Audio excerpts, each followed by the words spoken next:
We let fate decide the style of portrait I'm going to take today.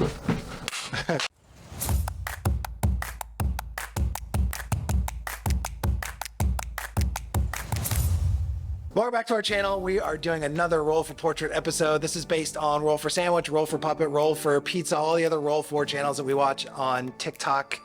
This is where we let dice decide the different elements of the portrait I'm going to take today. Today I'm working with our model Kelsey.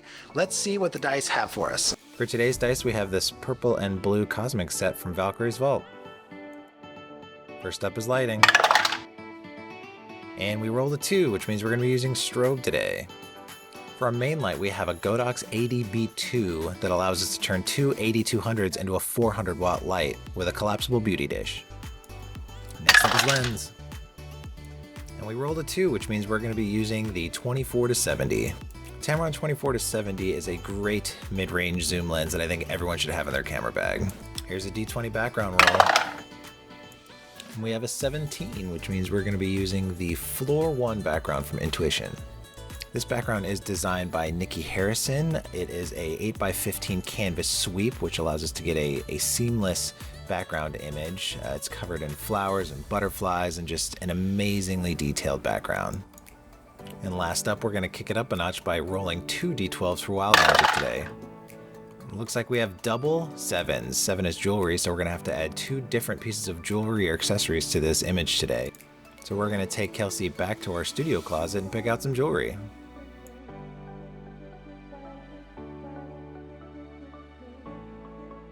All right, we rolled 2 7s. That's 2 things of jewelry. What are we thinking? What do we got in here? In our treasure trove of jewelry. I really like these. That'll bring out the pink. Yeah, there's lots of color in the background. These are super fun. Okay. And I like the subtleness of these. Do we, I mean... The lotus flowers. What do you think, Kelsey? Do we go bold or do we go a little subtle? Bold. Bold. We're already bold with the color. We just gotta keep going with it. Yeah. Okay, let's go. These are gold. Okay, let's go. You gonna go bracelet and earrings? We're gonna go necklace and earrings? I mean, you got the big, I mean, she's got a nice wide neckline on this dress. There's nothing obscuring it. Let's go extra. Oh, yes, yes, Yeah. yes, Yeah. that's it, Let's do that's that. it, that's Let's it. do this And then, do you want to do the jewels? Yeah, I like those. Getting set up on set here, we have our main light here, and I added a hair light in the back here. And then Brandy is going to use this reflector, but we're not using it as light, so I'm not cheating.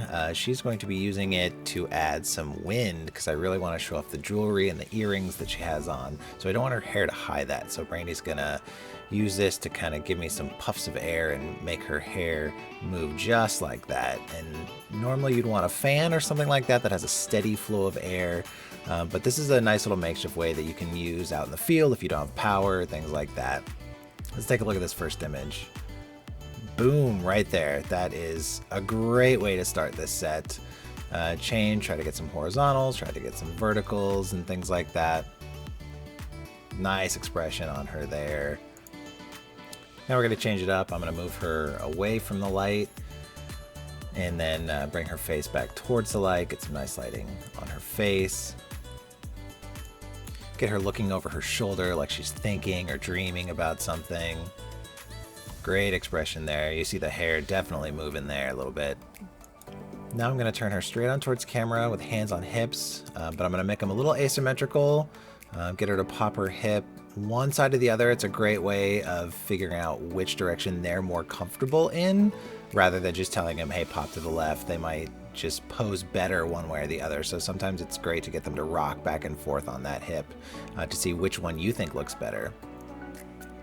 We're going to take a great power pose here and a poof of air. Nice shot there. Turn her towards camera a little bit there. Change it just a tad. Another poof of air from Brandy. Boom. Now that I have some nice 3/4 shots, I'm going to get in tighter for more of a beauty portrait.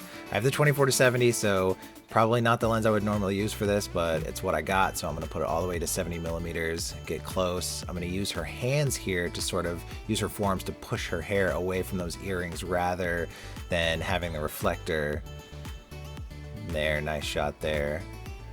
Change it up a little bit.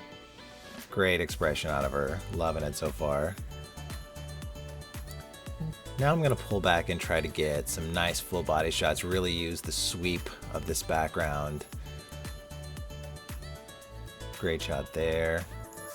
Again, small adjustment. Turn towards camera, change expression. Great shot there again. I think we're good. Okay, so that was the first time we've used this background. The first time we've gotten 2 7s. So we got to double up on the jewelry a little bit, play with that. I had the 24-70, so I wanted to get some tighter shots to show off the jewelry to get like a nice beauty portrait. I normally wouldn't use a 24-70, but that's what the dice rolled. I'd normally use an 85 or even the 90 macro to shoot a shot like that. But I had the 24-70. I had to make do with what I got. Got some tight beauty shots, pulled back so I could get the whole outfit and the background. What'd you think? I liked it. I really liked it. I like the necklace a lot. She loves it. Let me know in the comments if this is how you would have shot it. Would you have done something differently? Let me know.